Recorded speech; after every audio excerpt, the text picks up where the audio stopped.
Hi நண்பா நண்பீஸ், எல்லாரும் எப்படி இருக்கீங்க? இன்னைக்கு ஒரு முக்கியமான விஷயத்த பத்தி பேச போறோம். உங்களுக்கே தெரியாம சில நேரத்துல என்னால இது முடியாது, இல்லன்னா இது சரியா வராதுன்னு எப்போ பார்த்தாலும் நெகட்டிவா மட்டும் யோசிக்கிறீங்களா? நீங்க மட்டும் இல்ல, நம்மில் பலருக்கும் இது நடக்குது. ஆனா ஏன் இப்படி யோசிக்கிறோன்னு என்னைக்காவது யோசிச்சிருக்கீங்களா? வாங்க அதுக்கான காரணங்களையும் அதிலிருந்து எப்படி வெளியே வரலாம்னு பாப்போம். நெகட்டிவ் சிந்தனைனா என்ன? முதல்ல நெகட்டிவ் சிந்தனைனா என்னன்னு புரிஞ்சுப்போம். ஒரு புது ஐடியா, ஒரு புது வேலை, எதுவா இருந்தாலும் அதோட நல்ல பக்கத்தை பார்க்காம இதுல என்ன பிரச்சனை வரும், இதுல நான் தோத்து போயிடுவேனோ, இப்படி யோசிக்கிறது தான் நெகட்டிவ் சிந்தனை. இது ஒரு சின்ன கவலையா ஆரம்பிச்சு நம்ம வாழ்க்கையே புரட்டி போட்டுடும். ஏன் இப்படி யோசிக்கிறோம்? சரி, ஏன் இந்த மாதிரி நெகட்டிவா மட்டும் யோசிக்கிறோம்? இதுக்கு நிறைய காரணங்கள் இருக்கு. பழைய அனுபவங்கள், உங்க வாழ்க்கையில நடந்த மோசமான விஷயங்கள், தோல்விகள், இல்ல யாராவது உங்களை ஏமாத்தி இருந்தா அந்த காயம் உங்க மனசுல ஆழமா பதிஞ்சிருக்கும். அதனால புதுசா எதை செஞ்சாலும் அதே மாதிரி நடந்துடுமோன்னு பயப்படுவீங்க.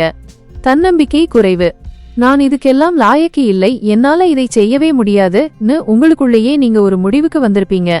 இந்த தன்னம்பிக்கை இல்லாததுதான் உங்களை நெகட்டிவா யோசிக்க வைக்கும். பழகும் நபர்கள், உங்க நண்பர்கள் வட்டத்துல, குடும்பத்துல எப்பவும் குறை மட்டுமே சொல்லிக்கிட்டு இருக்கிறவங்க இருந்தா அவங்களோட நெகட்டிவ் எண்ணங்கள் உங்களுக்கும் பரவிடும். பயம், தோல்வி பயம், மத்தவங்க என்ன நினைப்பாங்கங்கிற பயம்னு பலவிதமான பயங்கள் உங்களை ஆட்டி படைக்கும். இதிலிருந்து எப்படி வெளியே வரலாம்? சரி, இந்த நெகட்டிவ் வட்டத்திலிருந்து வெளியே வர என்ன பண்ணலாம்? இது கொஞ்சம் கஷ்டம்தான், ஆனா முடியாத விஷயமில்லை. உங்களை கவனிங்க. உங்களுக்கு எப்போ நெகட்டிவ் எண்ணங்கள் வருதுன்னு கவனிங்க.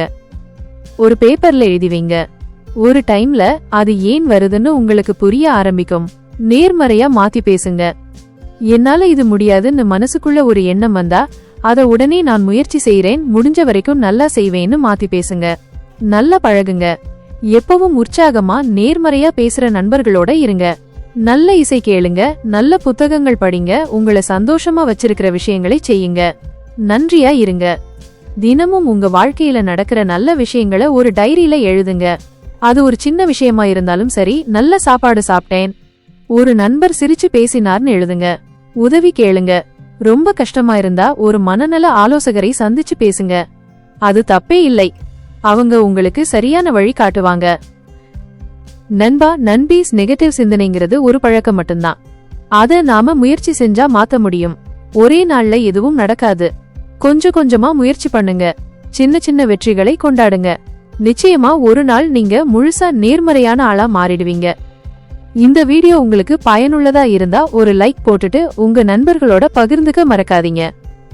அடுத்த வீடியோல சந்திக்கலாம்.